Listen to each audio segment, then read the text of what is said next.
بسم اللہ الرحمن الرحیم۔ اگر کوئی مالک جو ہے اس کا کسی مخصوص خسرہ پر قبضہ موجود ہو اور کوئی دیگر شخص جو ہے وہ پراپرٹی خریدتا ہے یا وہ بھی جدی مالک ہوتا ہے، تو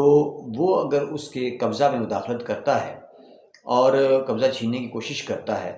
تو قانون میں اس کی کوئی اجازت نہیں ہے، اور اس میں قانون یہ کہتا ہے کہ جو شخص مالک اور موقع پر قابض ہے اس کا قبضہ کسی صورت بھی چھینا نہیں جا سکتا۔ اگر کسی دوسرے شخص نے وہ قبضہ لینا ہے یا اپنا جو ملکیت ہے اس کا حق لینا ہے، تو اس کے لیے جو ریمیڈی ہے